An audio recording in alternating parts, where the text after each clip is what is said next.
Orang yang punya akal karena sadar ini wilayah Allah, semua milik Tuhan. Itu dia tiap hari berpikir, besok Allah akan melakukan apa terhadap dunia ini. Kalau dalam kitab Hikam itu disebut al-aqil mayakul madza yaf'alu wa hubi wal ghafil mayakul madza af'al. Kamu merencanakan sesuatu mau plesir ternyata gempa. Mau wisata ke Rusia ternyata perang. Kamu tidak pernah tahu apa yang akan terjadi besok. Wa ma tadri nafsum madza taksibu ghada. Tapi anda semua kita ini sering punya jadwal permanen. Makanya saya kalau diundang siapa saja, sana takdir. Yang jelas Gus ini acara penting. Ya masih acara penting nak pangeran ngersakno apa piye? Kok ape dadi pangeran? Kamu kok mau jadi Tuhan? Itu kadang ya kiai.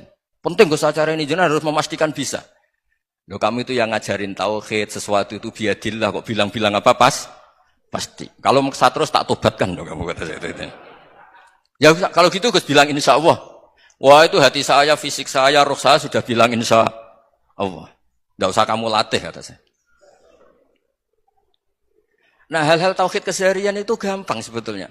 Wal ghafil yaqulu madza af'al. Tapi orang yang lupa Allah dia setiap hari bilang besok apa? Kita bisa melakukan apa? Seakan-akan dia itu aktor, dia penting, dia subjek permanen, dia. Padahal kita ini hanya objek kehendak Allah Subhanahu wa taala. Karena kita yakin sesuatu yang terjadi di alam raya ini kita tidak bisa apa-apa. Makanya saya sering ngaji, sering bilang saya.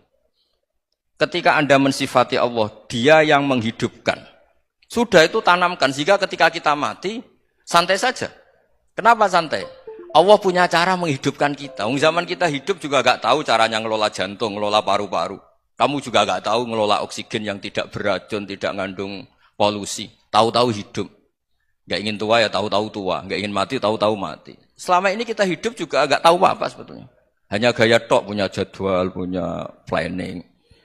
Kalau kamu bisa menentukan pilihan Anda, pasti Anda istrinya cantik, 4 neriman semua, kona'ah semua. Nyatanya enggak kan?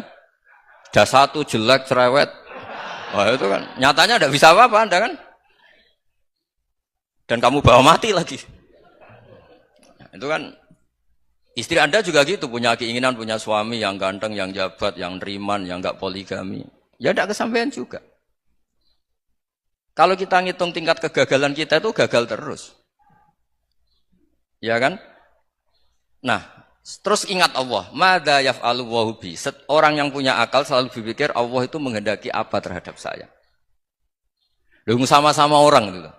Ngelihat orang yang serius, itu kata Anda itu pemikir berat, serius. Senang punya tokoh yang merengut karena kamu anggap serius. Tapi sebagian orang anggap orang yang serius itu wong merengut, wong masam, wong muka kok ditekuk. Jadi sama itu hati ya muqallibal qulub tsabbit qalbi ala dini, karena kita enggak tahu cara berpikir kita tentang orang lain, tentang sekeliling kita. Misalnya kita orang baik yang jenis ngrumat fakir miskin. Ada orang bangun masjid mewah itu janggal. Apa artinya masjid mewah kalau banyak orang kelaparan? Tapi kalau yang jenis pendidikan apa artinya masjid mewah kalau tidak bisa ngaji? Nanti yang jenis infrastruktur apa artinya ini kalau semuanya punya sudut pandang yang berbeda-beda. Dan Islam mengapresiasi semua kebaikan. Tapi katakan semua kebaikan itu adalah kehendak Allah Subhanahu wa taala. Karena apapun baik Anda itu pakai fasilitas yang diberikan oleh Allah Subhanahu wa taala. Sehingga ini yang disebut qulillah tsumma darhum fi khawdihim yal'abun.